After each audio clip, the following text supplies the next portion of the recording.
الحمدللہ رب العالمین والصلاة والسلام علی سید الانبیاء والمرسلین اما بعد اعوذ باللہ من الشیطان الرجیم بسم اللہ الرحمن الرحیم لقد کان لکم فی رسول اللہ اسوۃ حسنہ لمن کان یرجو اللہ والیوم الآخر وذکر اللہ کثیرا صدق اللہ العظیم اللہم صلی علی محمد وعلی آل محمد وبارک وسلم رب اشرح لی صدری ویسر لی امری واحلل عقدۃ من لسانی یفقہوا قولی واجعل لی وزیرا من اہلی آمین یا رب العالمین۔ اس وقت ہماری جو نشست ہے اس کا عنوان مقرر کیا گیا ہے اسوہ رسول اکرم صلی اللہ علیہ وسلم اور ہم۔ عنوان سے ظاہر ہے کہ ایک کمپیریٹیو اسٹڈی جیسا کچھ معاملہ شاید محسوس ہو رہا ہے اور کچھ موازنے کی سی صورت ہوگی۔ تھوڑا بہت یہ بھی پیش نظر ہے، لیکن بنیادی طور پر مقصود یہ ہے کہ اللہ کے پیغمبر علیہ الصلاۃ والسلام کی حیات طیبہ کے کچھ گوشوں کے حوالے سے آپ صلی اللہ علیہ وسلم کا طرز عمل وہ ہمارے سامنے آئے اور ہم اپنے معاملات کا جائزہ لینے کی کوشش کریں کہ ہمارا طرز عمل اللہ کے پیغمبر صلی اللہ علیہ وسلم کے اسوہ کے کتنا قریب ہے۔ جو مشہور آیت ہے وہ آپ کے ہمارے سامنے تلاوت کی گئی سورۃ الاحزاب کی آیت نمبر 21 ہے۔ اللہ سبحانہ و تعالیٰ فرماتے ہیں کہ لقد کان لکم فی رسول اللہ اسوۃ حسنہ، یقیناً تمہارے لیے رسول اللہ صلی اللہ علیہ وسلم کی زندگی میں بہترین اسوہ موجود ہے۔ لمن کان یرجو اللہ والیوم الآخر، جو اللہ اور آخرت کے دن کی امید رکھتا ہو، وذکر اللہ کثیرا، اور کثرت سے اللہ سبحانہ و تعالیٰ کا ذکر کرتا ہو۔ اس آیت کے حوالے سے پہلے چند بنیادی باتیں سمجھ لیتے ہیں۔ پہلی بات تو یہ کہ لفظ اسوہ کسے کہتے ہیں؟ عربی اسلوب یا عربی مفہوم کے اعتبار سے اس کے معنی طرز عمل کے بھی ہیں، ڈھنگ کے بھی ہیں، اور کردار کے بھی ہیں، روش کے بھی ہیں، اور یہ طرز عمل اچھا بھی ہو سکتا ہے، برا بھی ہو سکتا ہے لغوی اعتبار سے، لٹرل میننگ کے اعتبار سے۔ اسی لیے اسوۃ حسنہ کہا گیا کہ رسول اللہ علیہ السلام کا بہترین اسوہ وہی تمہارے لیے عمدہ ہے، اسی میں تمہارے لیے رہنمائی موجود ہے۔ البتہ یہ لفظ مسلمانوں کے درمیان اتنا معروف ہے اس آیت کی روشنی میں بھی کہ جب بھی ذہن میں آتا ہے تو ہم فوراً رسالت مآب صلی اللہ علیہ وسلم کا ہی تذکرہ اپنے سامنے محسوس کرتے ہیں کہ آپ ہی کا طرز عمل، آپ ہی کا رویہ، آپ ہی کی روش، اس کو اللہ سبحانہ و تعالیٰ نے بہترین قرار دیا۔ پھر اللہ کے پیغمبر علیہ السلام کے بارے میں قرآن کبھی یہ بھی کہتا ہے کہ وَإِنَّكَ لَعَلَىٰ خُلُقٍ عَظِيمٍ، اے نبی علیہ السلام آپ اخلاق کے بلند ترین مرتبے پر فائز ہیں۔ یہ گواہی ہے اللہ سبحانہ و تعالیٰ کی، ورنہ دنیا میں بہت سے رول ماڈلز پیش کیے جاتے ہیں، بہت سے لوگوں کے بارے میں ڈسکشن ہوتا ہے، بہت سے لوگوں کو ایز اے رول ماڈل پیش کیا جاتا ہے، اور بہت ساری فیلڈز کے اندر بہت سارے گروز ہیں ان کو پیش کیا جاتا ہے، اور ان کے بارے میں کہا جاتا ہے کہ ان کے اس اصول کو فالو کرنے کی ضرورت ہے، فلاں کو فالو کرنے کی ضرورت ہے۔ لیکن جب رسول اللہ کی بات ہو رہی ہو صلی اللہ علیہ وآلہ وسلم، تو ایک بات تو بات سادہ سی ہے کہ بعد از خدا بزرگ تو یہ قصہ مختصر، اللہ کے بعد سب سے بڑی ذات آپ صلی اللہ علیہ وسلم کی ہے، تو یہ احساس رہنا چاہیے۔ پھر آپ ہی کی ذات کے بارے میں اللہ نے کچھ سندیں عطا فرمائی، سرٹیفیکیشن اللہ نے فرمائی۔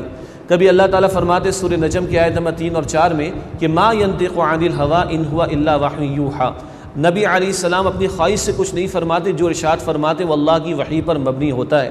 اور کم از کم 3 مرتبہ اللہ کے پیغمبر علیہ السلام سے کہلوایا گیا سورہ اعراف کے آخر میں بھی ان اتبع الا ما یوحی الی، میں تو اسی بات کی پیروی کرتا ہوں جس کی مجھ پر وحی کی گئی۔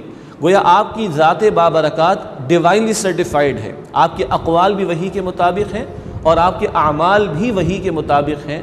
چنانچہ جب رسول اللہ کا ذکر آئے کسی بھی تعلق سے صلی اللہ علیہ وسلم، اور آپ کی اداؤں کا ذکر آئے، آپ کے اعمال کا ذکر آئے، آپ کے رویوں کا ذکر آئے، آپ کے شب و روز کے معمولات کا ذکر آئے، تو حساسیت رہنی چاہیے اور سنجیدگی رہنی چاہیے کہ کس ذات کے بارے میں گفتگو ہو رہی ہے، جس ذات کے اسوہ کو اللہ نے بہترین قرار دیا، جس ذات کے اخلاق کو رب کائنات نے بہترین ہونے کی سند عطا فرمائی، اور جس کے بارے میں یہ اظہار بھی کر دیا گیا کہ بعد از خدا بزرگ تو یہ قصہ مختصر، کہ اللہ کے بعد سب سے بڑی ہستی اللہ کے رسول علیہ الصلاۃ والسلام کی۔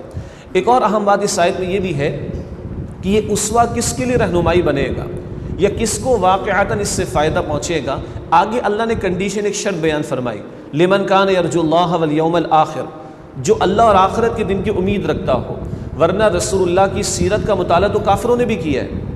رسول اللہ علیہ الصلاۃ والسلام کی خوبصورت زندگی کے بارے میں بہت خوبصورت باتیں کافروں نے بھی کی ہیں، لیکن کیا کہیں کہ اگر وہ ایمان نہ لائے تو انہوں نے واقعتاً رسول اللہ علیہ السلام کے اسوہ سے فائدہ نہیں اٹھایا۔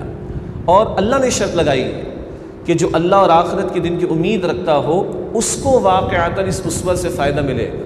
ورنہ گاندھی نے بہت کچھ کہا رسول اللہ کے بارے میں صلی اللہ علیہ وسلم، اور نیٹشے نے بہت کچھ کہا، لیمنٹائن نے بہت کچھ کہا۔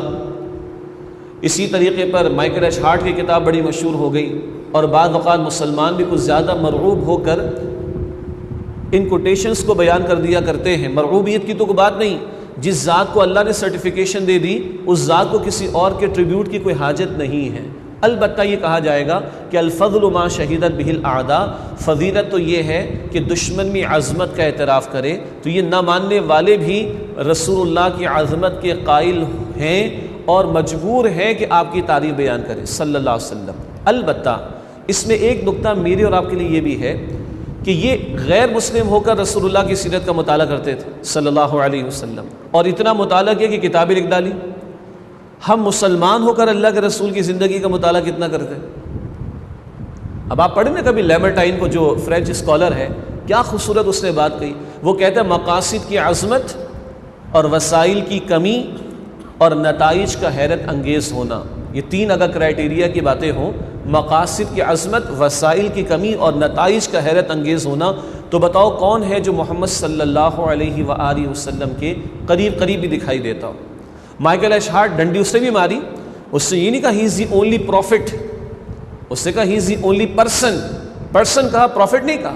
اور بہرحال اس نے انسانی سطح پر جو ہے ایویلویٹ کیا 100 لوگوں کو، مشہور اس کی کتاب ہے گریٹ ہنڈریڈس کے نام سے، اور کہتا ہے مجبور ہوں میں یہ کہنے پر کہ واحد شخصیت جو تاریخ انسانی میں خالص مذہبی سطح پر بھی اور سیکولر، یہ جس کو ہم دنیاوی سطح کہتے ہیں، اس پر بھی بیک وقت کامیاب ہے، وہ رسول اللہ کی ذات صلی اللہ علیہ وسلم، مگر اس نے پرسن کہا، پروفٹ نہیں کہا۔ بہرحال یہ لوگ ہمیں پیغام دے رہے ہیں، ہم تو کافر ہو کر پڑھ رہے ہیں، رسول اللہ علیہ السلام کو نہ مان کر بھی ان کی سیرت کا مطالعہ کر رہے ہیں، تو مجھے اور آپ کو کس قدر مطالعہ کرنا چاہیے۔ آج کی نشست کی بھی ایک کوشش یہ ہے کہ کچھ اشارے ہو جائیں اور ہمارا بھی دل کرے، ہمارے اندر بھی شوق پیدا ہو، ہمارے اندر بھی ذوق پیدا ہو، ہم اللہ کے پیغمبر علیہ الصلوۃ والسلام کی حیات طیبہ کا مطالعہ کرنے کی کوشش کریں۔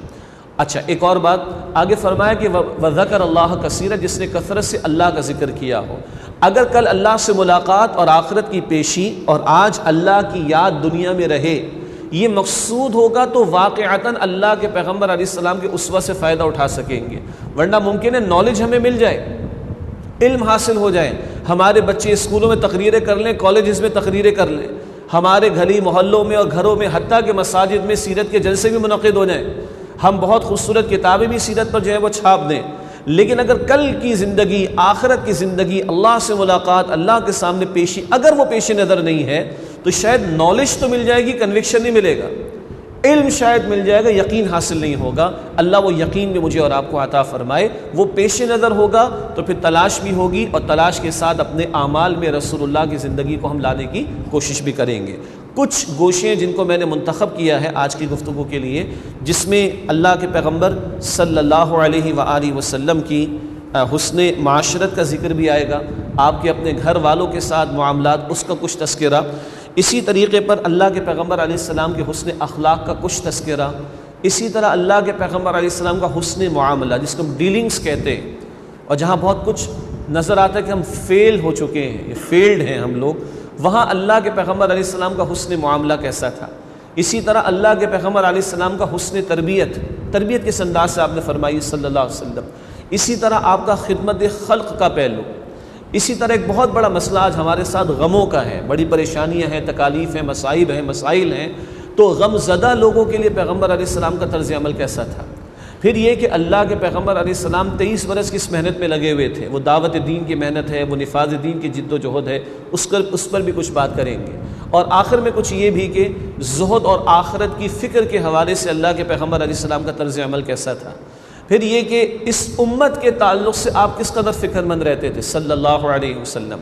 اور وقت نے اجازت دی تو بہرحال خواتین بھی محفل میں شریک ہے، سن رہی ہیں گفتگو کو۔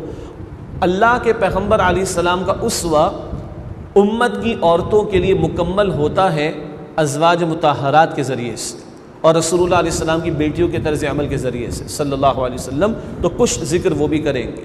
اور آخر میں یہ بات کہ اللہ کے ساتھ آپ کا تعلق کیسا تھا۔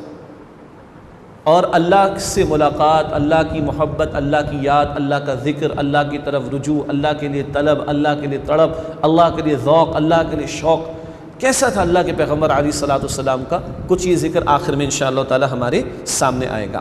تو چند باتیں، ظاہری باتیں 1400 برس ہو گئے اللہ کے پیغمبر کی سیرت کے بیان کے تعلق سے بیان مکمل نہ ہوا، قیامت آ جائے گی بیان مکمل تو نہیں ہو سکتا، لیکن ان نشستوں کا ایک اہم مقصد یاد دہانی ہے، اور دوسرے کا اہم مقصد شوق پیدا کرنا ہے کہ ہم خود بھی سیرت النبی صلی اللہ علیہ وسلم کا مطالعہ کریں اور اپنے معمولات کو اللہ کے پیغمبر کی زندگی سے قریب کرنے کی کوشش کریں۔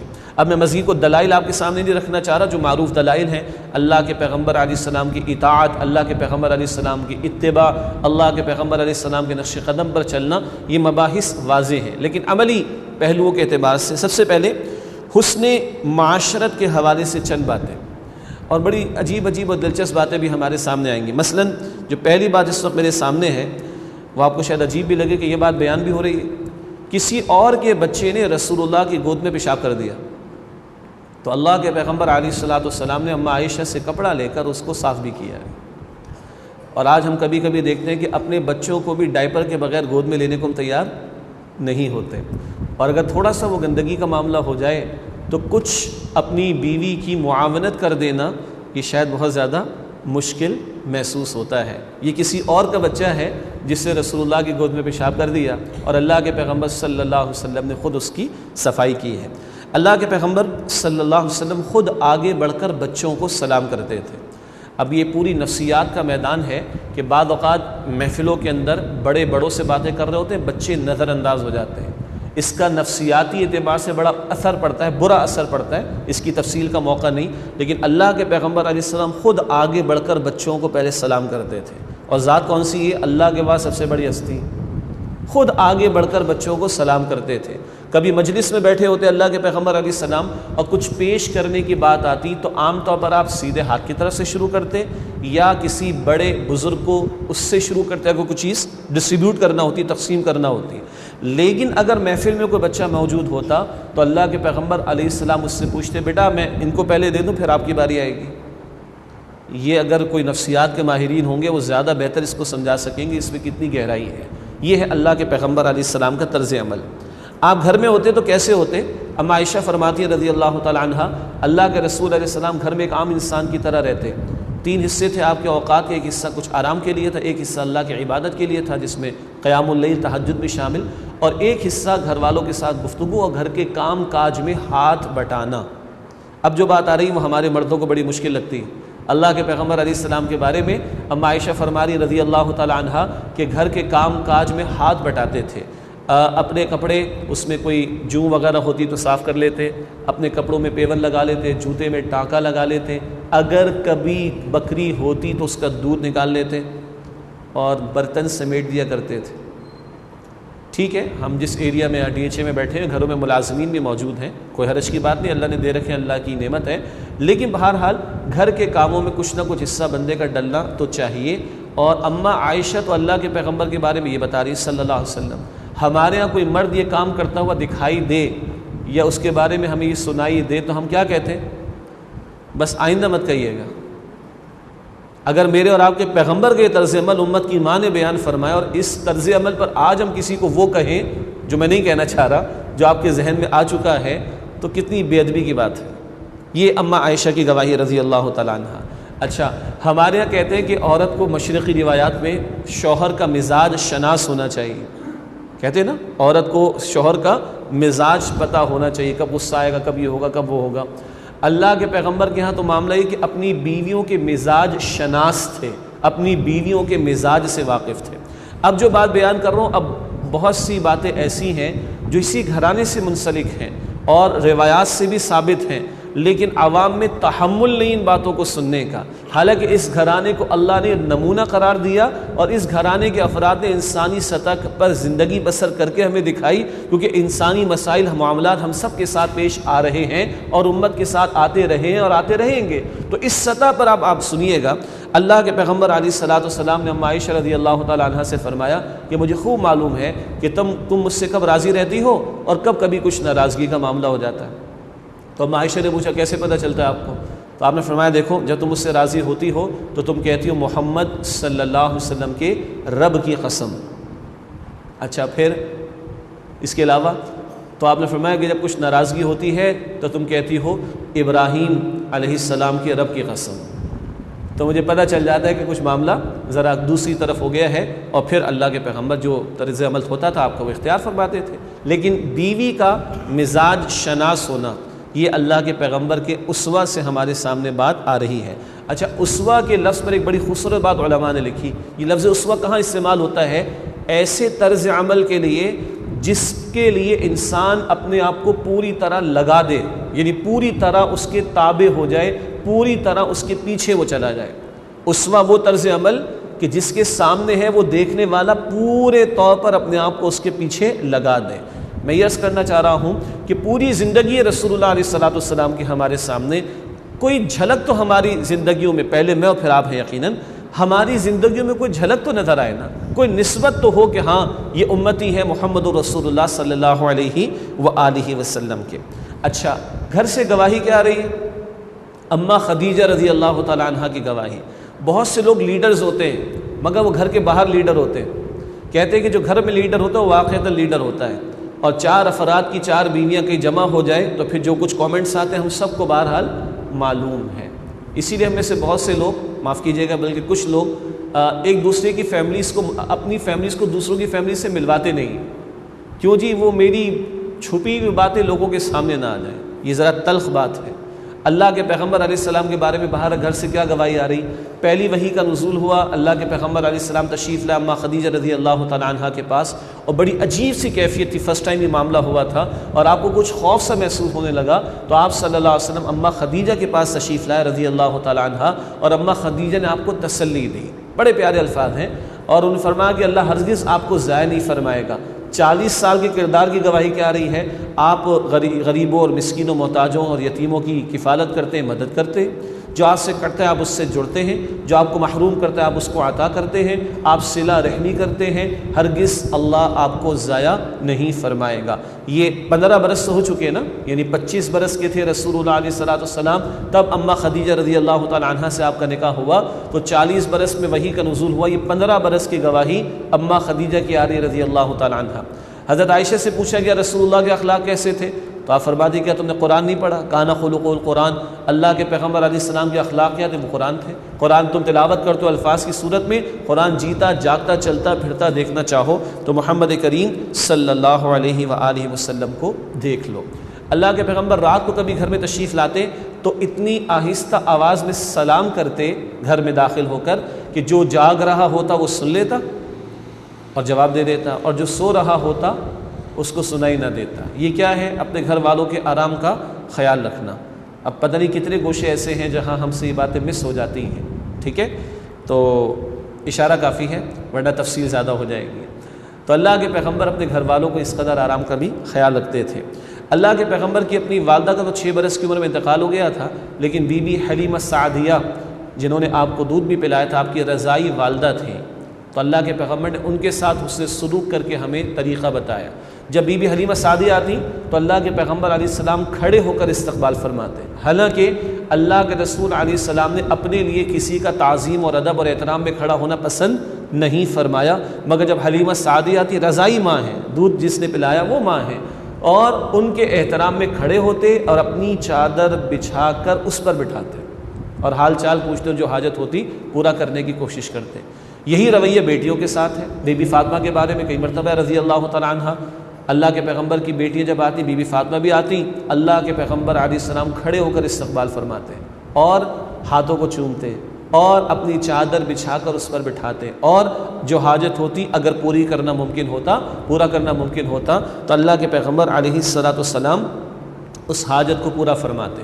اللہ کے پیغمبر کے بیٹی پیدا ہو رہی ہے، اور اس معاشرے میں جب بیٹیاں پیدا ہوتی تو قرآن بتاتا ہے سورہ نحل کی آیت 58-59 میں لوگوں کے چہرے سیاہ پڑ جاتے تھے، اور وہ ایک آدمی عار محسوس کرتا تھا، ذلت محسوس کرتا تھا کہ میری اب بیٹی پیدا ہو گئی. اب سوچتا کہ اس کو زندہ رکھوں تو ذلت برداشت کرتا رہوں، یا اس کو کسی کنویں میں ڈال دوں یا اس کو ہلاک کر دوں، زندہ دفن کر دوں، درگور کر دوں۔ اللہ اکبر کبیرہ۔ اس معاشرے میں ایک خادمہ بتاتی ہے کہ بی بی خدیجہ کو اللہ نے بیٹی عطا فرمائی، میں گئی رسول اللہ علیہ الصلوۃ والسلام کی خدمت میں، اور اللہ کے رسول بیت اللہ کے پاس سے، اور میں نے خوشخبری سنائی ایک بیٹی کی، اور اللہ کے پیغمبر علیہ السلام کے بارے میں وہ خادمہ بتاتی ہیں کہ اللہ کے پیغمبر کا چہرہ گلاب کے پھول کی طرح کھل اٹھا، اور اللہ کے پیغمبر نے اللہ کا شکر ادا کیا، اور آپ وہاں سے اتنی تیزی کے ساتھ گئے کہ گویا دوڑتے ہوئے جا رہے ہیں، اور آپ کا سانس گویا کہ پھول رہا ہو، اور آپ نے بی بی خدیجہ کو جا کر مبارکباد دی، اور آپ نے بیٹی کو اٹھایا اور چوما اور چوما اور چوما، اور سینے سے لگائے رکھا اور سینے سے لگائے رکھا اور سینے سے لگائے رکھا، اور اللہ کا شکر ادا کیا کہ اللہ نے محمد کو صلی اللہ علیہ وسلم بیٹی عطا فرمائی ہے۔ تھوڑا سا جائزہ لے لیں، آج بیٹیاں بوجھ کیوں محسوس ہوتی ہیں؟ ایک تو نکاح کو ہم نے مصیبت بنا رکھا ہے، اگر یاد رہا وقت ہوا تو آگے عرض کر دوں گا، ایک مصیبت تو یہ ہے، اور دوسری آج ہمارے پڑھے لکھے جاہل بھی ہیں جو 50 بیٹیوں کو پال سکتے ہیں، ان کے دوسری تیسری بیٹی پیدا ہوتی، ان کے بھی منہ بن جاتے ہیں۔ تو جہالت 14 صدیوں پہلے کے مشرکین کی منوپلی نہیں ہے، جدید سو کالڈ جاہل بھی آپ کو اس معاشرے میں نظر آ جائیں گے، معاف کیجیے گا، جو بیٹیوں کے پیدا ہونے پر، اپنی بیٹی کے پیدا ہونے پر منہ بناتے ہیں، استغفر اللہ، اور جس کے 3-4 پیدا ہو جاتی تو اس کو لوگ جو ہے کامنٹس پاس کرنا شروع کر دیتے ہیں، استغفر اللہ۔ اور پیغمبر بیٹی کی پیدائش پر کیا اظہار فرما رہے، پیغمبر 3 بیٹیوں پر کیا فرما رہے، 3 بیٹیاں پیدا ہو کسی کی امونہ بنائے، تربیت کرے، پرورش کرے، نکاح کا بندوبست کرے۔ ایک روایت آپ نے فرمایا میں اور وہ جنت میں ساتھ ہوں گے، اپنی شہادت والی انگلی درمیان والی انگلی ملا کر دکھائی۔ کبھی آپ نے فرمایا، ایک روایت میں فرمایا کہ بیٹیاں جہنم سے بچاؤ کا ذریعہ بنیں گی، اور ایک روایت میں فرمایا کہ بیٹیاں جنت میں داخلے کا ذریعہ بنیں گی۔ پیغمبر بیٹیوں پر بشارت دیں، اور آج بیٹیوں کے پیدا ہونے پر کوئی منہ بنائے، ادھر ان کا اسوہ ٹاپک یہی ہے، اسوہ رسول صلی اللہ علیہ وسلم اور ہم، یہ دعوت فکر بھی ہے، فوڈ فار تھاٹ بھی ہے۔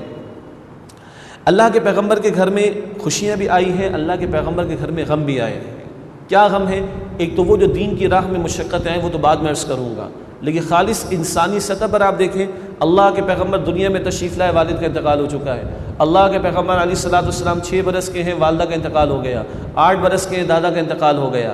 اللہ کے پیغمبر علیہ السلام جب بہرحال شادی وغیرہ آپ کی ہو گئی، اللہ نے 3 بیٹے عطا فرمائے، چھوٹی عمر میں تینوں کا انتقال ہو گیا۔ 4 بیٹیاں عطا فرمائی، جوان ہوئیں، 4 میں سے 3 بیٹیوں کا انتقال رسول اللہ کے سامنے ہوا ہے صلی اللہ علیہ وسلم۔ اور یہ وہ گھر ہے رسول اللہ علیہ السلام کا جہاں عائشہ فرماتی ہے کہ لیونگ اسٹینڈرڈ کیا ہے، 2 مہینے چولہا نہیں جلتا۔ اللہ اکبر کبیرہ۔ آج امت کو میٹھے کی سنت یاد ہے، میٹھا کھا لو، سنت پوری کر لو۔ ہاں، فاقوں کی سنت یاد نہیں، نبی کے گھر میں 2 دن پیٹ بھر کے کھانا نہیں کھایا گیا ہے، 2 دن پیٹ بھر کے نبی کے گھر میں کھانا نہیں کھایا گیا ہے۔ اللہ نے نبی علیہ السلام کو آفر دی، اے نبی آپ چاہیں تو یہ مکے کے پہاڑوں کو آپ کے لیے سونے کا بنا دیں، اور بھی آفرز دی اللہ تعالیٰ نے۔ اللہ کے رسول علیہ السلام نے عرض کیا، اللہ میں تو چاہتا ہوں کہ نہیں، مجھے نہیں چاہیے، میں چاہتا ہوں کہ ایک دن کھاؤں تیرا شکر ادا کروں، ایک دن کھاؤں تیرا شکر ادا کروں، اور ایک دن بھوکا رہوں اور تیری رضا کے لیے صبر کروں۔ ام عائشہ کہتی 2 مہینے ہمارے گھر میں چولہا نہیں جلتا تھا، 3 چاند ہم دیکھ لیتے، 2 مہینے گویا گزر جاتے تھے، چولہا نہیں جلتا تھا۔ انصار کے یہاں سے کھجوریں آ گئیں یا دودھ آ گئے تو ہم نے پی لیا۔ کیا لیونگ اسٹینڈرڈ ہے؟ ام عائشہ فرماتی کئی مرتبہ اللہ کے پیغمبر علیہ السلام فجر کے بعد گھر میں تشریف لاتے اور میرے پاس ناشتے کو پیش کرنے کے لیے کچھ بھی نہ ہوتا۔ وہ ماں، ایک بیوی بھی تو ہے، اور رسول اللہ کی بیوی، اللہ اکبر کبیرہ، کتنا خیال رکھتی ہوں گی، مگر احساسات کو تو محسوس کیجئے کہ ایک بیوی کے پاس اپنے شوہر کو ناشتہ پیش کرنے کے لیے موجود نہ ہو، کیا گزرتی ہوگی۔ اللہ کے پیغمبر کیا فرماتے ہیں، چلو کوئی بات نہیں، میں آج روزے کی نیت کر لے تو میں نے کچھ کھایا تو نہیں۔ اللہ اکبر کبیرہ۔ اس کو بھی تو کبھی پڑھے نا، اس کو بھی ہم تلاش کریں، کم سے کم قناعت تو کر لیں، کم سے کم قناعت تو کر لیں، شکوے تو نہ لائے زبان پر، جس پر ہے اس پر مطمئن تو ہو جائے۔ کتنے بڑے حجرے ہیں، کتنے بڑے محلات ہیں۔ اما عائشہ فرماتی کہ اللہ کے پیغمبر علیہ السلام حالت سجدہ میں ہو، قیام اللیل تہجد کی نماز، طویل سجدہ ہوتا تھا، تو جب آپ سجدے میں جاتے تو میں اپنی ٹانگ کو کھڑا کر لیتی، اور جب آپ سجدے سے اٹھ کر قیام میں جاتے، قیام بہت طویل ہوتا، میں اپنی ٹانگ کو سیدھا کر لیا کرتی تھی۔ یہ ہے اللہ کے پیغمبر علیہ السلام کا لیونگ اسٹینڈرڈ، کبھی اس کا بھی تذکرہ ہونا چاہیے۔ اللہ نے ہمیں عطا فرمایا حلال پر، اللہ کی نعمت ہے، اللہ کی نعمت ہے، لیکن شکوے تو نہ آئے، شکایتیں تو نہ آئے زبان پر، دوسروں کو اور آگے دے کر حسد میں تو مبتلا نہ ہو جائے، ناشکری کے کلمات تو زبان پر نہ لائیں۔ اللہ میری آپ کی ہم سب کی حفاظت فرمائے۔ اللہ کے پیغمبر علیہ السلام گھر میں ہیں، گھر والوں کی فکر بھی ہوتی ہے. خاندان والوں کو دعوت پر بلایا، ایک روایت کے مطابق 2 دعوتیں اور ایک روایت کے مطابق 3 دعوتوں کا ذکر ملتا ہے. بہرحال پہلی مرتبہ بلایا، لوگوں نے کھانا کھا لیا، بات نہ سنی. دوسری مرتبہ پھر بلایا اور اماں خدیجہ نے کھانا تیار کیا ہے. مالدار عورت تھی، اپنا سارا سرمایہ رسول اللہ کے مشن میں لگایا صلی اللہ علیہ وسلم. آج امت کی عورتوں کو اماں خدیجہ کو دیکھنا چاہیے. کم سے کم لگا نہیں سکتے، اگر کچھ نہیں ہے تو تقاضے تو کم کر دو تاکہ تمہارا شوہر دل جمعی کے ساتھ باہر دین کا کام کر سکے. اماں خدیجہ نے سارا مال لگا دیا، کھانا انہوں نے تیار کیا ہر دعوت کے موقع پر. اور بہرحال اللہ کے پیغمبر علیہ السلام نے خاندان والوں کو جمع بھی کیا.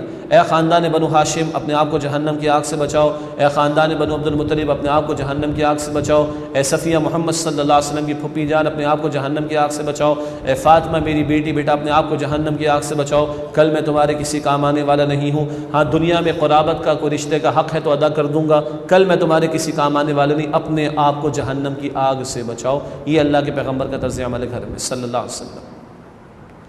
اللہ کے پیغمبر رات کو بیدار ہوتے، ازواج مطہرات کو بھی بیدار کرتے، کبھی تہجد کے موقع پر بھی بیدار کرتے اور کہتے کہ تیاری کرو اللہ کے سامنے پیش ہونے کے لیے. رمضان کا آخری عشرہ ہوتا، ہم عائشہ فرماتی ہے خود بھی پوری رات قیام فرماتے، گھر والوں کو بھی بیدار کرتے. یہ اللہ کے پیغمبر کا اسوہ ہے. نگاہ رکھتے تھے تربیت کے حوالے سے. ایک زوجہ نے دوسری زوجہ کے بارے میں ایک جملہ کہہ دیا. سنیے جملہ کتنا ہمارے نزدیک کتنا ہلکا سا جملہ ہے. ایک زوجہ نے دوسری زوجہ کی غیر موجودگی میں کہہ دیا اس کا قد تو چھوٹا ہے. ہمارے نزدیک تو کوئی جملہ ہی نہیں. اللہ کے رسول نے فرمایا کہ جاؤ اس سے معافی مانگو. تم نے ایک ایسا جملہ کہہ دیا کہ اس جملے کو اگر سمندر کے پانی میں گھول کر ملا دیا جائے تو سمندر کی کڑواہٹ کو بھی کڑوا کر دے. جاؤ اس سے معافی مانگو. یہ اللہ کے پیغمبر فرما رہے صلی اللہ علیہ وآلہ وسلم. بہرحال بہت طویل باتیں ہو جائیں گی، لیکن یہ صرف چند اشارے اس گھرانے کے اعتبار سے. بلکہ وہ بات میں یہیں پہ عرض کر دوں، خواتین بھی سن رہی ہیں گفتگو کو. استاد محترم ڈاکٹر اسرار احمد صاحب رحمۃ اللہ علیہ بھی فرماتے تھے اور اہل علم نے بھی فرمایا کہ بہرحال رسول اللہ مرد تھے صلی اللہ علیہ وسلم. امت میں تو عورتیں بھی ہیں کروڑوں کی تعداد میں. امت کی عورتوں کے لیے اسوہ کی تکمیل، اسوہ حسنہ کی تکمیل رسول اللہ کی ازواج مطہرات کے ذریعے ہوگی. اور میں تھوڑا آگے بڑھا رہا ہوں بات کو، آپ کی بیٹیوں کے طرز عمل سے ہوگی. خاتون جنت بھی تو کہا فاطمہ الزہرا کو رضی اللہ تعالیٰ عنہ. تو امت کی ماؤں، بیٹیوں کو، بہنوں کو اللہ کے پیغمبر علیہ السلام کی ازواج مطہرات کا اسوہ سامنے رکھنا ہوگا. ان کی اللہ کے پیغمبر علیہ السلام کی بیٹیوں کا طرز عمل سامنے رکھنا ہوگا. تو پھر وہ جو نسوانی معاملات ہیں، عورتوں کے اپنے معاملات ہیں، ان کا اپنا ایک رول ہے، اپنا ایک کردار ہے، اس تعلق سے اسوہ حسنہ کی تکمیل ہو جائے گی. میں ایک دو ہی باتیں عرض کروں آپ کے سامنے. فتح خیبر ہو گئی، 7 ہجری کی بات ہے. عام مسلمانوں کے ہاں بھی خوشحالی آ گئی تو ازواج مطہرات نے خواہش کا اظہار کیا. جائز خواہش تھی، سب گھروں کے اندر خوشحالی آ گئی مسلمانوں کے ہاں، خوب مال غنیمت کا بھی ملا اور بھی اموال آ رہے ہیں. تو اللہ کے پیغمبر علیہ السلام کی ازواج مطہرات نے خواہش رکھ دی کہ کچھ ہمارا بھی بندوبست ہو جائے. اللہ کے پیغمبر ناراض ہو گئے صلی اللہ علیہ وسلم. تقاضا دنیا کا آ گیا نا، اور 1 مہینے علیحدگی اختیار کر لی. اور 1 مہینے کے بعد اللہ نے آیت عطا فرما دی. تفصیل نہیں بیان کر رہا. اور سورہ احزاب میں آیت آگئی جس کو آیت تخییر کہا جاتا ہے، تخییر اختیار سے. اے نبی کہہ دیجئے اپنی بیویوں سے اگر تمہیں دنیا چاہیے تو آؤ میں دے دلا کے فارغ کر دوں، اور تمہیں اللہ چاہیے، اللہ کا رسول اور آخرت کی زندگی چاہیے تو پھر اسی طرح چلنا ہوگا. آیت آ گئی، آپ اماں عائشہ کے پاس، عائشہ لو اللہ نے اختیار دے دیا ہے، چوائس از یورس، جو چاہو سو کرو. دنیا چاہیے دے دلا کے فارغ کر دوں، اور آخرت چاہیے تو پھر میرے ساتھ اسی طرح گزارا کرنا ہوگا. اللہ اکبر. اماں عائشہ کہتی نہیں، میں روکھی سوکھی کھا کر گزارا کر لوں گی، میں فقر برداشت کر لوں گی، میں فاقہ برداشت کر لوں گی، میں آپ کو نہیں چھوڑ سکتی. پھر ایک ایک زوجہ کے پاس اللہ کے رسول گئے اور امت کی ہر ماں نے کہا کہ نہیں، ہمیں دنیا نہیں چاہیے، ہمیں اللہ اور اللہ کا رسول اور ہمیں آخرت کی زندگی چاہیے ہے. وہ اختیاری فقر، اختیاری فقر کا مطلب چوائس تھی، اللہ نے بھی آفرز دے رکھی ہیں، مگر آپ نے سادہ زندگی کو، سمپل لونگ اسٹینڈرڈ کو ہی پسند فرمایا صلی اللہ علیہ وسلم. تو ازواج مطہرات بھی عرض کر رہی ہیں کہ ہمیں اللہ کا رسول اور آخرت کی زندگی ہی چاہیے ہے. اور بی بی فاطمہ کے تعلق سے بس ایک ہی بات میں عرض کروں، کیا فرماتی ہے اپنی حیا کی حفاظت کے تعلق سے. اللہ اکبر. بی بی فاطمہ فرماتی ہے کہ میرا جنازہ بھی اٹھانا تو رات کی تاریکی میں اٹھانا، میرا جنازہ بھی اٹھانا تو رات کی تاریکی میں اٹھانا. جب خاتون جنت فاطمۃ الزہرا کی یہ حیا ہوتی ہے تو پھر اس گود میں حسین پیدا ہوتے ہیں، پھر اس گود میں حسن پیدا ہوتے ہیں. رضی اللہ تعالی عنہما۔ اللہ ان گوشوں کو جو امت کی ماؤں کے ہیں اور رسول اللہ کی بیٹیوں کے اسوہ یا طرز عمل کے گوشے ہیں، امت کی ماؤں کو بیٹیوں کو سامنے رکھ کر طرز عمل وہی اختیار کرنے کی اور اس سے قریب ہونے کی توفیق عطا فرمائے۔ اللہ کے پیغمبر کے حسن اخلاق کے بارے میں چند باتیں، بہت کچھ بیان ہو سکتا ہے، سب سے بڑی بات تو اللہ کی، وَإِنَّكَ لَعَلَىٰ خُلُقٍ عَظِيمٍ، سب سے بڑھ کر یہ کہ اللہ خود فرما رہے کہ نبی آپ اخلاق کے بلند ترین مرتبے پر فائز ہے۔ تاہم چند باتوں کا تذکرہ، اللہ کے رسول کے چلنے کا انداز کیسا تھا؟ ذکر آتا ہے روایات احادیث میں ایسا کہ کوئی اوپر جیسے پہاڑی سے نیچے کی طرف اتر رہا ہو، تھوڑا سا اگلا حصہ تھوڑا سا جھکا ہوا ہو، اظہار ہے عاجزی کا۔ بہت زیادہ جھکنا یہ مناسب نہیں ہے، وہ تو سیدنا عمر نے کوڑے لگائے تھے ایک شخص کو، وہ کچھ زیادہ ہی معاملہ ہو گیا۔ لیکن کچھ اللہ کے پیغمبر کا اگلا حصہ جسم کا جھکا ہوتا، اظہار اکڑ کا نہیں ہے، اظہار عاجزی کا ہے۔ اور جو قرآن کہتا ہے کہ وَعِبَادُ الرَّحْمَٰنِ الَّذِينَ يَمْشُونَ عَلَى الْأَرْضِ هَوْنًا، رحمان کے بندے زمین پر نرمی سے چلتے۔ بہرحال اللہ کے پیغمبر اس نرمی کے ساتھ اور تھوڑا سا اگلا حصہ آپ کا جھکا ہوتا۔ اللہ کے پیغمبر کس طرح رہتے؟ صحابہ کرام فرماتے ہیں اللہ کے پیغمبر ہمارے درمیان عام انسان کی طرح رہتے، اور اگر مدینہ شریف سے باہر سے کوئی آتا تو اس کو پوچھنا پڑتا بھائی کون ہے تم میں سے جنہوں نے نبوت کا دعویٰ کیا ہے، کون ہے؟ تو صحابہ فرماتے ہیں بیٹھے ہوئے اللہ کے رسول صلی اللہ علیہ وسلم۔ یہ ہے جو عام انداز میں صحابہ کے درمیان اللہ کے پیغمبر علیہ السلام گھل مل کر گفتگو فرماتے تھے یا رہتے تھے۔ ایک سفر کا واقعہ مشہور واقعہ ہے، پڑاؤ ڈالا گیا، کھانے کا وقت آ گیا، کسی نے کہا کہ بکری میں ذبح کروں گا، کسی نے کہا کہ بکری کی کھال میں اتاروں گا، کسی نے کہا کہ کھانا پکانے کی ذمہ داری میری۔ اللہ کے رسول کھڑے ہو گئے، آپ نے فرمایا لکڑیاں لانے کی ذمہ داری میری۔ اب اس میں مینجمنٹ کی بہت سارے ٹولز ہیں مگر سب کو ایک طرف رکھیے، ٹیم ورک کے بھی بہت سارے اصول ہیں وہ سارے ایک طرف رکھیے۔ اور آج ہی معذرت کے ساتھ لاکھ روپے لے کے پتہ نہیں 10 گر سکھانے کی کوشش کرتے، چلے جاؤ پیچھے 10 کے 10,000 گر مل جائیں گے، وہاں سے وہیں سے مل جائے گا سارا کچھ۔ لیکن ہمارے نزدیک یہ سارے گر اور یہ ٹپس نیچے ہیں، رب نے اپنے پیغمبر کے اسوہ کو بہترین قرار دیا، یہ ہمارے لیے اوپر ہے۔ بہرحال اللہ کے رسول کھڑے ہوئے، آپ نے فرمایا لکڑیاں میں لے کر آؤں گا۔ اب سارے صحابہ کھڑے ہو گئے، اللہ کے رسول ہم کرتے ہیں نہیں، آپ نے فرمایا نہ، میں اپنے لیے کوئی امتیازی شان پسند نہیں کرتا، تم یہ کرو گے تو میں یہ کروں گا، لکڑیاں لے کر میں آؤں گا۔ اللہ کے پیغمبر نے فرمایا صلی اللہ علیہ وسلم۔ اگلی بات سبحان اللہ، بہت سارے صحابہ کرام نے یہ بات بیان فرمائی کہ جب اللہ کے پیغمبر علیہ السلام ہم سے گفتگو فرماتے اور ہم ان کے ساتھ ہوتے، ایک اکیلے صحابی انڈیویجول اپنی بات کر رہے ہیں، تو مجھے لگتا ہے وہ صحابی کہتے ہیں، کئی صحابہ نے بات کہی کہ اللہ کے رسول علیہ السلام کے نزدیک مجھ سے زیادہ کوئی محبوب ہی نہیں، اور مجھ سے زیادہ کسی کے لیے آپ کی توجہ ہی نہیں صلی اللہ علیہ وسلم۔ اور آج ہمارا حال کیا ہے؟ کان پر موبائل لگا کر گھر میں داخل ہو رہے ہوتے ہیں، بیگم سلام بھی کر رہی ہے، ہم ہاتھ کا اشارہ کرتے، کان میں موبائل لگا ہوا، اور اگر کان سے فری ہو گئے تو وہ ہینڈ فری لگا لیتے تھوڑا سا ہم لوگ جی۔ استاد کے سامنے بیٹھے ہوئے موبائل چل رہا ہے، اس میں ویو ہو رہا ہے اور استاد کے سامنے بیٹھے ہوئے، اللہ اکبر کبیر۔ بچے، اللہ میری آپ کی ہم سب کی کمزوری معاف کرے، میں بھی بیان کرنے والا بھی پاک تھوڑے ہی ہے بھائی، سب خطا کار ہیں، میں بھی خطا کار ہوں، میرے لیے بھی آپ کے لیے بھی یاد دہانی۔ بچوں کو ہم توجہ نہیں دے رہے، اول تو ویسے ہی ٹائم نہیں ہمارے پاس، شہر کے فاصلے اور پتہ نہیں کیا کچھ اتنا کچھ ہو گیا، اور جو تھوڑا بہت ٹائم ہے تو یہ موبائل بیچ میں گھس جاتا ہے، ایسا گھسا ہوا ہے کہ تکیے کے غلاف کے اندر بھی گھسا ہوا ہے، اللہ اکبر کبیر۔ شعوری طور پر اس کو بند کرنا پڑے گا، روکنا پڑے گا۔ ماں بیٹھی ہوئے سامنے، وہ ایک آیا تھا نا واٹس ایپ پر، آپ کے پاس بھی آیا ہوگا، بیچ میں دادی بیٹھی ہوئی، 4 ادھر ہے 4 ادھر ہے، پوتے پوتیا 8 کے 8 لگے ہوئے، اور کسی نے بڑا خوبصورت کیپشن لگایا، یہ سب لوگ اپنی دادی جان سے ملنے کے لیے آئے ہوئے، انا للہ و انا الیہ راجعون۔ یہ بڑے چپتے ہوئے کامنٹس ہیں جو ہمارے پاس آ رہے ہیں، تب بھی اگر ہمیں کچھ چبھن محسوس نہ ہو، تب بھی کچھ ہم اصلاح نہ کریں، تو بڑی غور طلب بات ہے کہ ہم کیا کر رہے ہیں۔ تو صحابہ، ہر صحابی ان میں سے ہر ایک نے کہا، لگتا ہے کہ میں سب سے زیادہ محبوب اللہ کے نبی کے نزدیک صلی اللہ علیہ وسلم۔ آپ گفتگو فرماتے تو جس سے بات کرتے اسی کی طرف دیکھ رہے ہوتے۔ ہاتھ کا معاملہ، اللہ اکبر کبیر، آپ نے بعض علماء کو، بزرگوں کو دیکھا ہوگا وہ ہاتھ نہیں ہٹاتے، یہ سنت ہے، اللہ کے پیغمبر ہاتھ ملائے رکھتے تھے، اگلا ہٹاتا تو پھر آپ چھوڑتے تھے صلی اللہ علیہ وآلہ وسلم۔ اب تو پتہ نہیں وہ ہائیجین کے مسائل ہیں ہمارے کہ ہاتھ ہی نہیں لگاتے، ہاتھ ہی نہیں ملاتے، اللہ اکبر کبیر، ہے نا، سب کا کانٹا الگ، چھری الگ، گلاس الگ، پتہ نہیں کون کون سے مسئلے ہیں۔ میرے اور آپ کے نبی نے 80 صحابہ کے منہ کا لگا ہوا گلاس، 80 صحابہ کم و بیش، دودھ کا گلاس اور وہ آپ کے معجزات میں بھی بیان ہوتا ہے اور ہم قائل ہیں، صحیح روایات میں یہ بات ثابت ہے، 80 صحابہ نے اس گلاس سے دودھ پیا، سیکنڈ لاسٹ ابو ہریرہ نے پیا، اور لاسٹ محمد رسول اللہ نے پیا صلی اللہ علیہ وسلم۔ معجزہ بھی ہے، وہ سب کے لیے کفایت کر گیا، اور 80 صحابہ کا منہ لگا اس پر، اور پھر 81 پر 82 پر اللہ کے پیغمبر نے پیا صلی اللہ علیہ وسلم۔ آج سب کی چیزیں الگ ہو گئی ہیں تو دوریاں بہت ہو گئی ہیں۔ ہمارے ہی گھرانے تھے، جب پارٹیشن کے بعد لوگ یہاں پر آئے تھے، ایک ہی گھر میں 15 افراد 20 افراد رہتے تھے، کمانے والے 2 کھانے والے 20، گھر چھوٹے تھے دل بہت بڑے تھے۔ آج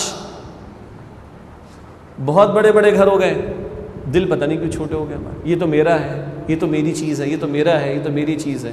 اور اللہ کے پیغمبر نے 80 افراد کے بعد دودھ پیا ہے صلی اللہ علیہ وآلہ وسلم۔ حضرت انس رضی اللہ عنہ رسول اللہ کے خادم خاص، 10 سال تک آپ کے ساتھ رہے۔ اللہ کے پیغمبر علیہ السلام کے بارے میں فرماتے 10 سال خادم خاص، کبھی ایسا نہ ہو کہ آپ نے یہ کہا ہو کہ تم نے یہ کیوں کیا، اور کبھی ایسا نہ ہوا کہ آپ نے کہا ہو کہ یہ تم نے کیوں نہیں کیا، نہ کسی بات پر مجھے ڈانٹا۔ یہ 10 سال کی گواہی خادم خاص کی ہے رسول اللہ صلی اللہ علیہ وآلہ وسلم۔ ایک صحابہ ہے، وہ پوچھا کہ اللہ کے رسول میں اپنے غلام کو دن میں کتنی مرتبہ معاف کروں؟ آپ نے فرمایا 70 مرتبہ۔ اب کوئی رکھے گا غلام کو گھر میں؟ مجھے بتائیے۔ اور یہی مقصود ہے شریعت کا۔ وہ تو جنگی حالات میں غلاموں کنیزوں کا ایک مسئلہ کھلتا ہے اور شریعت اس کو اکوموڈیٹ کرا کے مسئلہ ختم کرنا چاہتی ہے۔ عرض یہ کرنا چاہ رہا ہوں کہ ہمارے بچے غلام نہیں ہیں، ہماری بیویاں غلام نہیں ہیں۔ غلام کو کہا 70 مرتبہ بھی غلطی کرے تو معاف کر دینا، بیوی کا درجہ غلام سے بہت اوپر ہے، اولاد کا درجہ غلام سے بہت اوپر ہے۔ توجہ کی بات ہے۔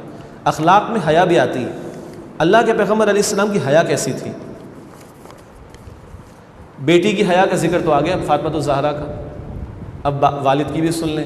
صحابہ فرماتے رضی اللہ تعالی عنہم اجمعین، اللہ کے پیغمبر علیہ السلام ایک کواری پردہ کرنے والی لڑکی سے بھی زیادہ حیا کرنے والے تھے۔ ایک کواری پردہ کرنے والی لڑکی سے بھی زیادہ حیا کرنے والے تھے۔ پھر عرض کر رہا ہوں، ایک کواری پردہ کرنے والی لڑکی سے بھی زیادہ حیا کرنے والے تھے اللہ کے رسول علیہ السلام۔ اور آپ بہرحال مرد تھے۔ آج ہماری بیٹیاں، ہماری بہنیں، ہماری مائیں، کیسا ڈریس کوڈ ہے؟ ہم اپنے گھروں میں جائزہ لے لیں۔ آج کسی نے بڑے دل سے ایک آرٹیکل لکھا انٹرنیٹ پہ سمجھانے کے لیے، اگر سپوز کرے آپ کے میرے گھر پہ رسول اللہ نوک کرے، دستک دیں، کیا فوراً اندر بلانا پسند کریں گے؟ جو ڈریس کوڈ ہے گھر کے اندر، جو کچھ اسکرینز پر ہے گھر کے اندر، جو کچھ بکس میگزینز کے اندر ہے گھر کے اندر، دکھانا پسند کریں گے؟ بھاری بات ہے۔ باربر شاپس پر کس کی تصویریں لگی ہوئی؟ ہمارا نوجوان کیا بننا چاہتا ہے؟ بیوٹی پارلر شاپس پر کس کی تصویریں لگی ہوئی؟ کیا بنانا چاہتے بیٹیوں کو آج اس قوم کے افراد؟ اور پیغمبر کی حیا کیا ہے؟ ایک کواری پردہ کرنے والی لڑکی سے بھی زیادہ حیا کرنے والے تھے رسول اللہ علیہ السلام۔ مجھے اندازہ ہو رہا ہے کہ تفصیل بہت ہو جائے گی، تو اگلے جو سب ٹاپکس ان میں سے 2 3 باتیں میں آپ کے سامنے رکھتا ہوں۔ رسول اللہ علیہ السلام کا حسن معاملہ، اور آج ہم معاملات میں بڑے کمزور ہیں۔ مسلمان نمازوں میں بڑھتے ہوئے نظر آ رہے ہیں الحمدللہ، اور عمروں کی تعداد بھی بڑھ رہی ہے الحمدللہ، حج کی تعداد بھی بڑھ رہی ہے کرنے والوں کی، داڑھی رکھنے والوں کی تعداد بھی بڑھ رہی ہے الحمدللہ، بہت مثبت بات ہے، لیکن معاملات میں بڑے کمزور ہو گئے ہیں۔ شاید اللہ کو مسجد میں چھوڑ کر باہر چلے جاتے ہیں۔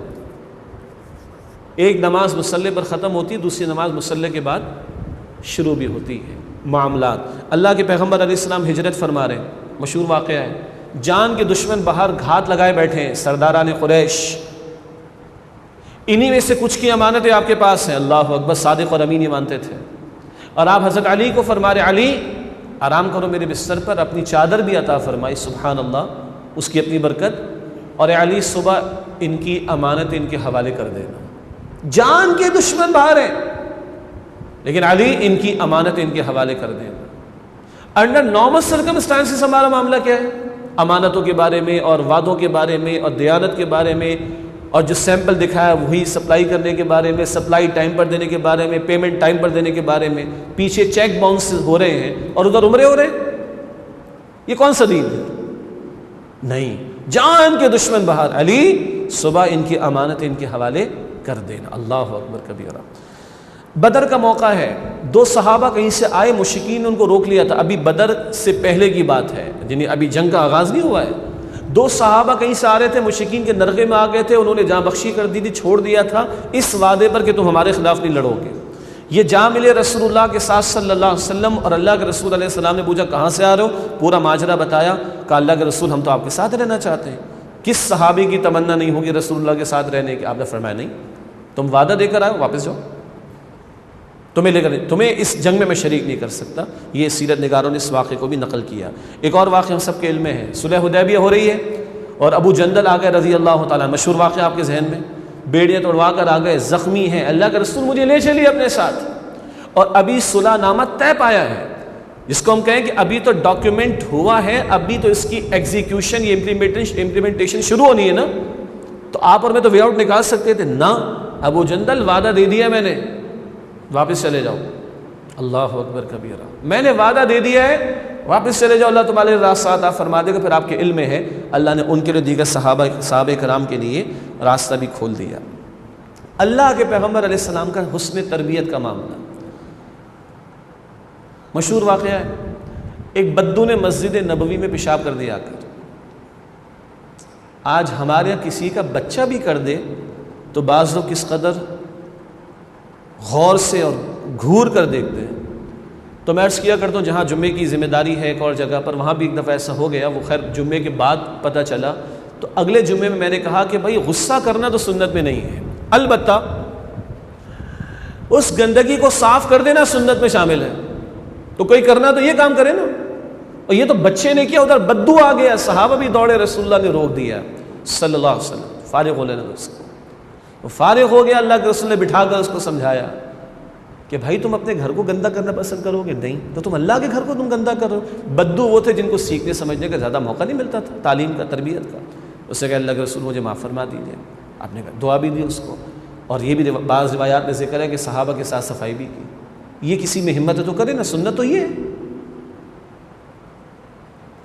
ہے اللہ کے پیغمبر کا۔ اور اس سے اگلا واقعہ اللہ اکبر کبیرہ، وہ تو انتہا ہے۔ ایک نوجوان صحابہ کرام بیٹھے ہیں، رسول اللہ کی خدمت میں آیا صلی اللہ علیہ وسلم اور کہتا ہے کہ اللہ کے رسول زنا کی اجازت دے دیں مجھے۔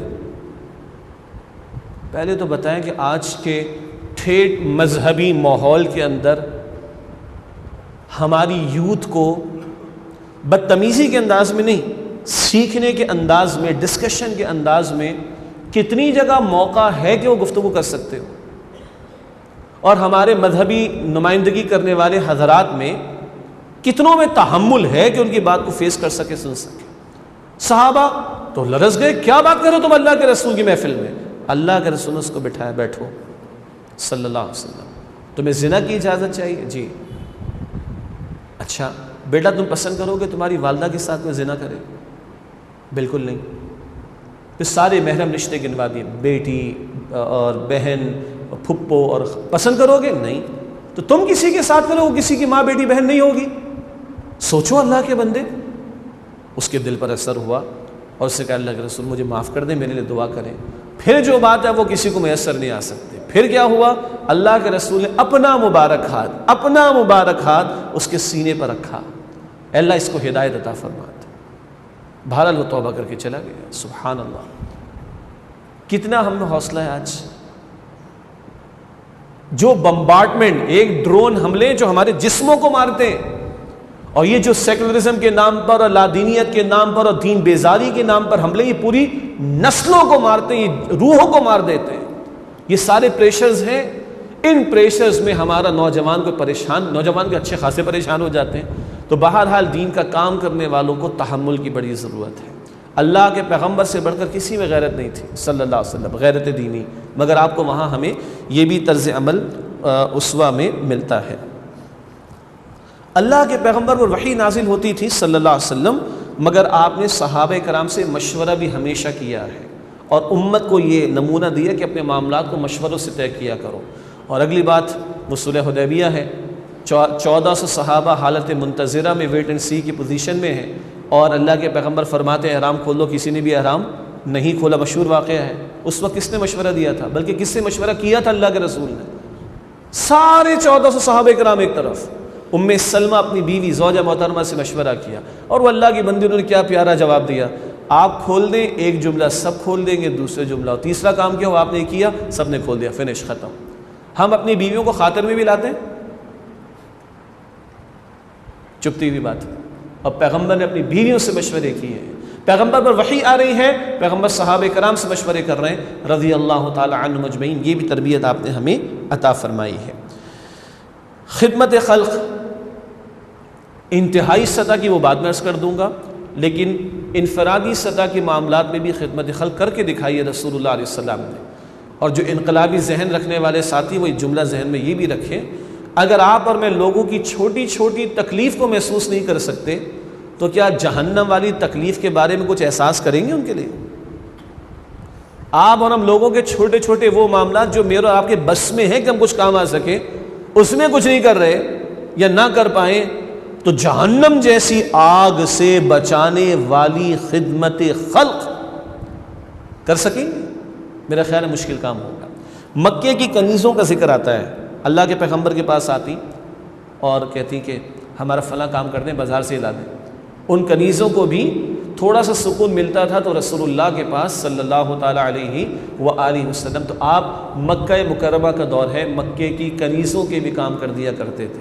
اگلی بات بہت ہی عجیب ہے، ایک پاگل عورت تھی مکہ مکرمہ میں، اور ابو داؤد کی روایت ہے، اور اللہ کے پیغمبر علیہ السلام نے اس کو بھی کہہ رکھا تھا تمہارا کوئی مسئلہ ہو تو تم مجھے بتانا، میں تمہارا کام کر دوں۔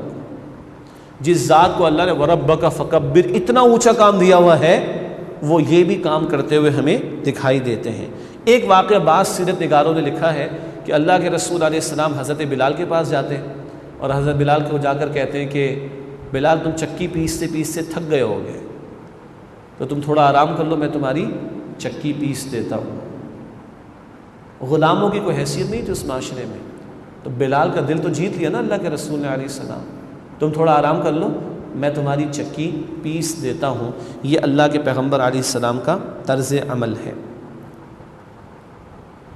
ایثار، فاطمہ الزہرا آتی ہے رسول اللہ کے پاس صلی اللہ علیہ وسلم، ابا جان میں دیکھیے چکی پیستی ہوں، پانی بھر کر لاتی ہوں، یہ ہاتھ میں دھبے گٹے پڑ گئے ہیں، کوئی کنیز کوئی غلام اگر مل جائے تو کیا کہا آپ نے؟ بیٹا جب تک بدر کے یتیموں کا مسئلہ حل نہ ہو جائے، جب تک بدر کے یتیموں کا مسئلہ حل نہ ہو جائے، محمد صلی اللہ علیہ وسلم کی بیٹی کو غلام اور کنیز تو نہیں مل سکتے۔ ہاں، رات کو سوتے ہوئے کہاں رخ کروا دیا؟ 33 مرتبہ سبحان اللہ، 33 مرتبہ الحمدللہ، اور 33 یا 34 دونوں روایات، 34 مرتبہ اللہ اکبر پڑھ لینا۔ بیٹا یہ غلام اور کنیز سے زیادہ بہتر ہے تمہارے لیے، محمد رسول اللہ کی بیٹی کے گھر میں اللہ ہی رہے وہ کافی ہے۔ لیکن جب تک بدر کے یتیموں کا مسئلہ حل نہ ہو جائے، محمد صلی اللہ علیہ وسلم کی بیٹی کو غلام اور کنیز نہیں دیے جا سکتے۔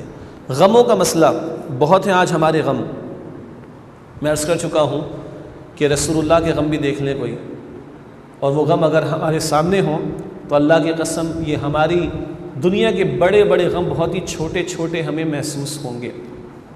بیٹے 3 اللہ نے چھوٹی عمر میں لے لیے، 4 میں سے 3 بیٹیاں آپ کے سامنے ان کا انتقال ہوا، دنیا میں آئے تو والد نہیں ہیں، 6 برس کے ہیں تو والدہ چلی گئیں، 8 برس کے ہیں تو دادا بھی چلے گئے۔ لیونگ اسٹینڈرڈ کیا ہے وہ میں نے آپ کے سامنے رکھ دیا۔ یہ بھی غم ہے اللہ کے پیغمبر علیہ السلام کے، لیکن اللہ کے رسول نے سب سے بڑا غم کس غم کو بنایا، اور آپ کے گھر والوں نے سب سے بڑا غم کس غم کو بنایا؟ میں 2-3 باتیں آپ کے سامنے رکھ دوں۔ اللہ کے پیغمبر علیہ السلام نے عبداللہ بن مسعود سے فرمایا رضی اللہ عنہ کہ مجھے قرآن سناؤ۔ عرض کی اللہ کے پیغمبر آپ پر تو نازل ہوا، تو آپ نے موٹیویٹ فرمایا، آپ صحابہ کو موٹیویٹ بھی کرتے تھے، ترغیب و تشویق بھی دلاتے تھے، نہیں مجھے تم سے سننا اچھا لگتا ہے۔ انہوں نے سورہ نساء کی تلاوت کرنا شروع کی اور آیت نمبر 41 پر پہنچے کم و بیش، تو اللہ کے رسول نے فرمایا کہ حسبک، بس رک جاؤ۔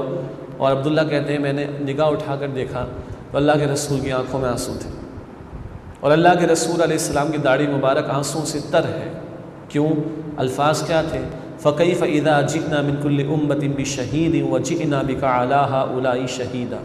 کیا ہوگا حال اس وقت اے نبی علیہ السلام جب ہر امت میں سے ایک گواہ کو ہم کھڑا کریں گے، وَجِئْنَا بِكَ عَلَىٰ هَٰؤُلَاءِ شَهِيدًا، اور آپ صلی اللہ علیہ وآلہ وسلم کو ان لوگوں کے خلاف، آپ کی اس قوم کے خلاف گواہ کے طور پر ہم کھڑا کریں گے۔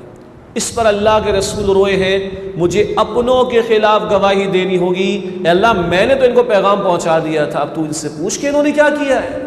ہر پیغمبر نے گواہی دینی، اس پر اللہ کے رسول روئے کہ مجھے اپنی امت کے خلاف گواہی دینی ہوگی۔ وہ گواہی آپ لے چکے تھے حجۃ الوداع کے موقع پر بھی کہ کیا میں نے پہنچا دیا؟ سب نے عرض کیا اللہ کے پیغمبر پہنچا دیا۔ تب آپ نے گواہ بنایا، اللہم اشہد، اللہ تو گواہ رہے کہ یہ گواہی دے رہے کہ میں نے پہنچا دیا۔ یہ غم ہے اللہ کے رسول کا امت کے لیے، یہ غم ہے جس غم کی وجہ سے ایک مرتبہ پوری رات ایک آیت کی تلاوت کرتے ہوئے رسول اللہ روتے رہے صلی اللہ علیہ وسلم۔ نوٹ کیجئے گا، یہ مسند احمد کی روایت ہے۔ سورۃ المائدہ کے آخر میں ایک آیت ہے، سورۃ المائدہ میں وہ تو ہے مکالمہ جو قرآن نے نقل کیا جو قیامت کے دن عیسیٰ علیہ السلام اور اللہ کے درمیان ہوگا، اور وہاں الفاظ کیا ہے؟ ان تغفر لهم فانهم عبادك وان تعذبهم فانهم عبادك وان تغفر لهم فانك انت العزیز الحکیم۔ یہ آیت ایک آیت، اور پوری رات اللہ کے رسول تلاوت کرتے رہے اور روتے رہے۔ مسند احمد کی روایت ہے، الفاظ کیا ہے؟ ان تعذبهم فانهم عبادك، اے اللہ اگر تو ان کو عذاب دے تو یہ تیرے بندے ہیں، تو مالک ہے، یہ بندے تو جو چاہے سو کرے، تجھے کوئی روکنے والا پوچھنے والا نہیں۔ لیکن وَإِن تَغْفِرْ لَهُمْ، شفاء کا بڑا لطیف اور پیارا انداز، اللہ اگر تو ان کو بخش دے فَإِنَّكَ أَنْتَ الْعَزِيزُ الْحَكِيمُ، تو اللہ تو زبردست کل اختیار رکھنے والا ہے، تو یہ بھی کر سکتا ہے، اور تو حکیم ہے، حکمت والا، وزڈم والا ہے۔ اللہ تو سب کو معاف کرنے کا فیصلہ بھی فرما دے تو تیرا اختیار بھی ہے، اور تیرا یہ فیصلہ حکمت بھرا ہوگا، حکمت سے خالی نہیں ہوگا۔ اس ایک آیت کو پڑھتے ہوئے روتے رہے رسول اللہ علیہ السلام، ہر رات میں اس امت کے لیے روتے رہے، یا ربی امتی، اے میرے رب میری امت، اے میرے رب میری امت، اے میرے رب میری امت۔ اور وہ قیامت کا دن جب انبیاء اور رسل بھی اپنی قوموں سے کہہ دیں گے ہمارے پاس بتاؤ، ایک ذات رسول اللہ کی ہوگی علیہ السلام جو حالت سجدہ میں ہوں گے، اور یا رب امتی، اپنی امت کی شفاعت کے لیے رب کے حضور التجا کر رہے ہوں گے۔ یہ ہے رسول اللہ کا غم اپنی امت کے بارے میں۔ خدا کی قسم آج یہ امت والا غم میرا اور آپ کا غم بنے تو یہ چھوٹے چھوٹے غم جن کو ہم نے پہاڑوں جیسا درجہ دے رکھا ہے، خدا کی قسم یہ غم کوئی غم نہیں ہو۔ اور ہماری بہنیں بھی سنیں، اما عائشہ کا غم کیا تھا؟ ایک دن لیٹی ہوئی ہیں رسول اللہ کے ساتھ، ذکر ہوا روایت میں، اور اللہ کے رسول کے رخسار مبارک پر ان کی آنکھوں سے بہتے ہوئے آنسو بہ گئے۔ اللہ کے رسول نے پوچھا کہ عائشہ کیا ہوا؟ اما عائشہ نے عرض کی کہ مجھے جہنم کی آگ کے خوف نے رلا دیا۔ اس ہماری ماں کو اس لیونگ اسٹینڈرڈ کے لو ہونے پر رونا نہیں آیا جس کا میں نے ذکر پہلے آپ کے سامنے کیا، مجھے جہنم کی آگ کے خوف نے رلا دیا۔ ہم ذرا جائزہ لیں، ہمارا رونا جہنم کے لیے کتنا ہے؟ پچھلے 24 گھنٹوں میں میں اور آپ کتنی مرتبہ جہنم کے خوف سے روئے ہیں، یا رونے جیسی صورت ہم نے بنائی؟ پچھلے 24 گھنٹوں میں میں نے اور آپ نے کتنی مرتبہ جہنم سے بچنے کی دعا اللہ سے کی ہے؟ اور کیا یہ غم میرا اور آپ کا غم ہے؟ کیا وہ امت والا غم میرا اور آپ کا غم ہے؟ خدا کی قسم جب یہ غم میرا اور آپ کا غم بن جائے تو جن غموں نے آج آپ کو مجھے پریشان کر رکھا ہے وہ کیڑے مکوڑوں سے زیادہ محسوس نہیں ہوں گے۔ اللہ کے پیغمبر علیہ السلام کی حیات طیبہ کے اب کچھ وہ گوشے جہاں غیرت دینی دکھائی دیتی ہے، اور اللہ کے پیغمبر علیہ السلام کو جو انقلابی مشن ہے وہ دکھائی دیتا ہے۔ غیرت دینی کے حوالے سے 2-3 باتیں۔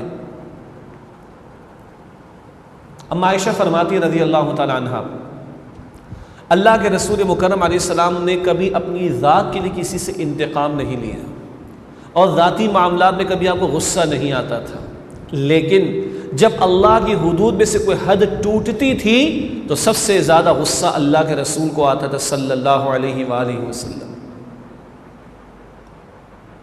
آج ہمارے گھروں میں گلاس ٹوٹتا ہے، غصہ آتا ہے، اور ڈنر سیٹ کا باؤل ٹوٹ جائے اگر اٹلی کا ہو تو زیادہ غصہ آتا ہے اپنے لخت جگر پر، اور گھر میں اللہ کے احکامات ٹوٹتے رہتے ہوں تکلیف ہوتی، شریعت پامال ہوتی ہو تکلیف ہوتی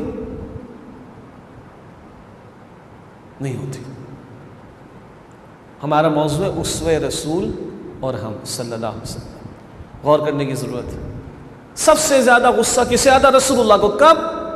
جب اللہ کی حد ٹوٹتی، اللہ کا حکم ٹوٹتا۔ آج ہم مرچی اور نمک کے اوپر نیچے ہونے پر غصہ کرتے ہیں، گلاس کے ٹوٹنے پر غصہ کرتے ہیں، ٹریفک جام پر غصہ کرتے، گھر کے اندر اللہ کے احکامات ٹوٹے تکلیف نہیں ہوتی۔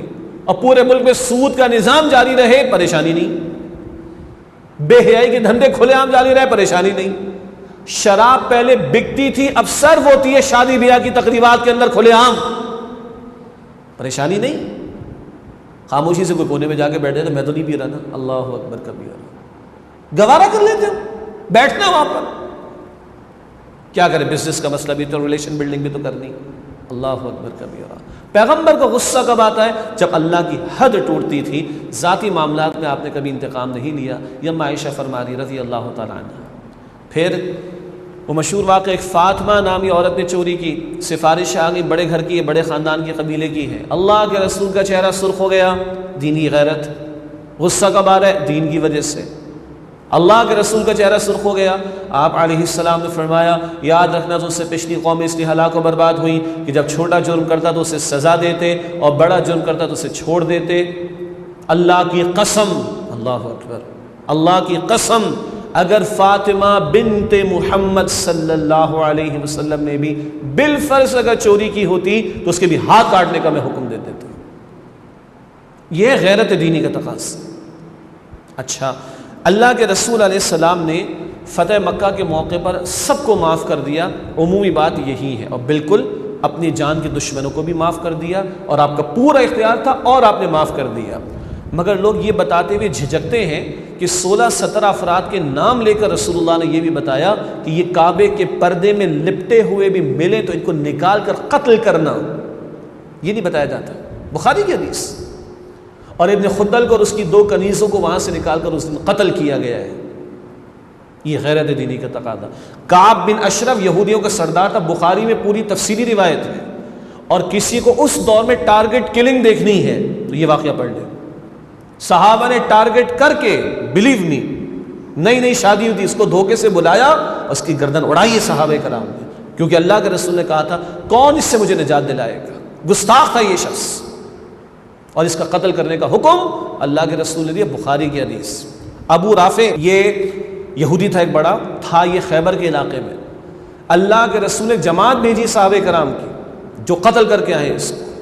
یہ بھی وہ غیرت والا پہلو ہے جہاں امت کا بڑا ماند پڑ گیا ہے۔ We are very peace loving community, اللہ اکبر، yes we are peace loving, ہم امن کو پسند کرتے ہیں، مگر ہم بغیرت نہیں، ان بغیرتوں کی طرح کہ ہائیڈ پارک میں کھڑے ہو کر ہولوکاسٹ پر تو بات نہیں ہو سکتی اور ملکہ برطانیہ کے خلاف تو بات نہیں ہو سکتی، لیکن جیسس کرائسٹ کے خلاف، موسیس کے خلاف اور محمد رسول اللہ علیہ السلام کے خلاف جو چاہو بولنا شروع کر دو، یہ بغیرت مسلمان نہیں ہو سکتا اس طرح، معاذ اللہ۔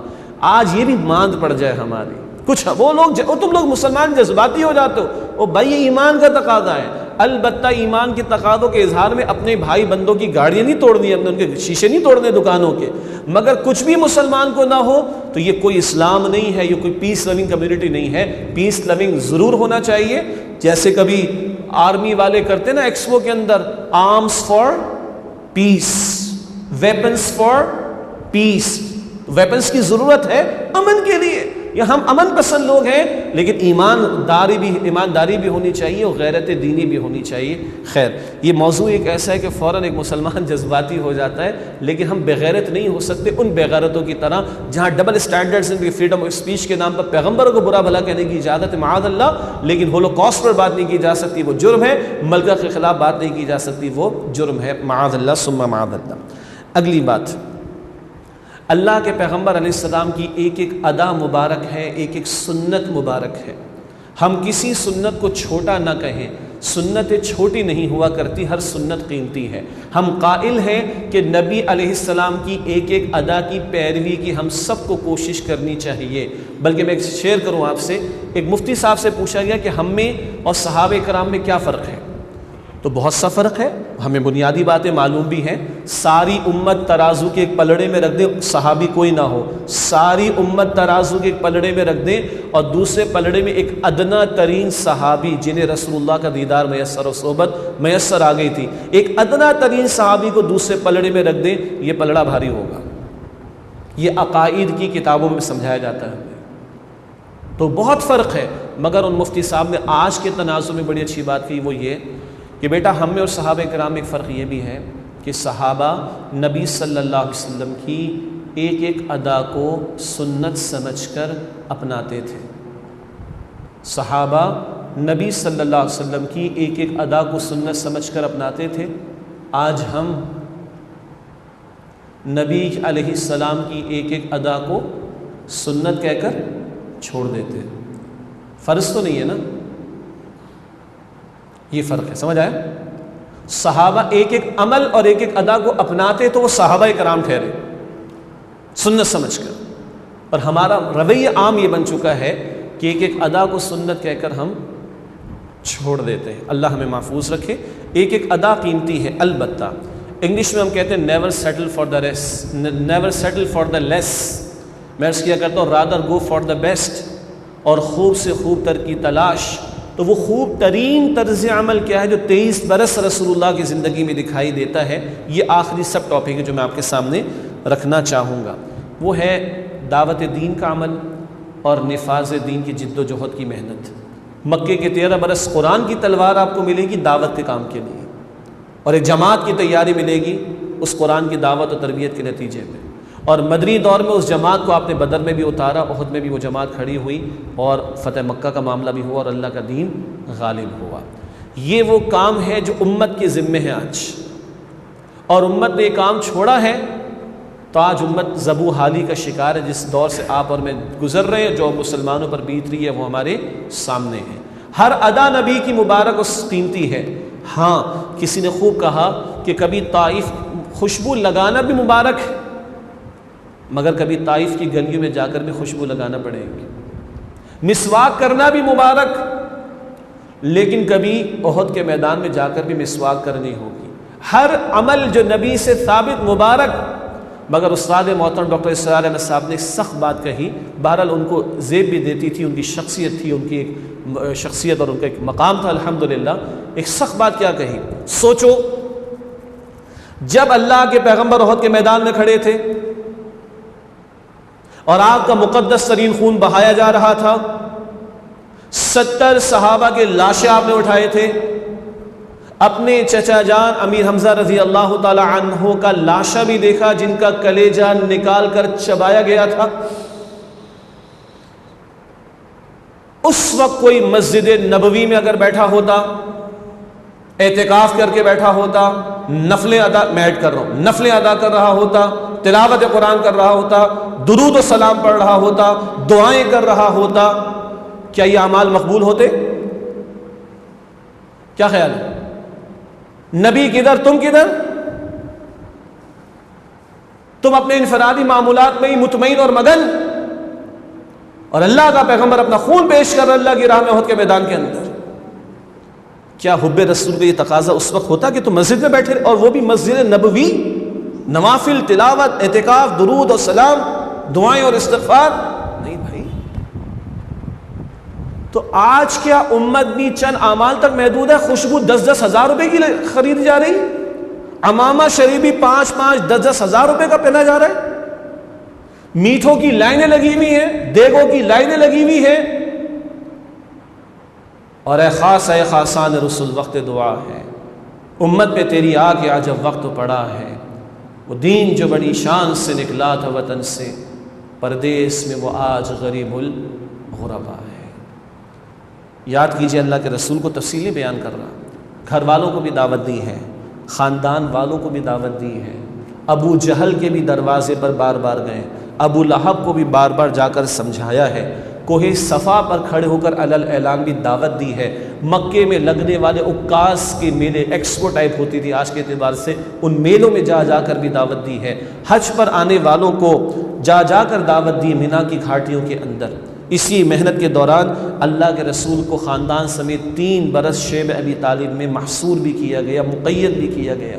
اسی کے دوران طائف کی گلیوں میں گئے ہیں اور مقدس ترین خون بہتا رہا اللہ کی راہ میں۔ اور نوٹ کیجئے گا، اللہ علی کل شیء قدیر ہے، اللہ روک سکتا تھا، اللہ نے نہیں روکا، اللہ نے سب کچھ ہونے دیا۔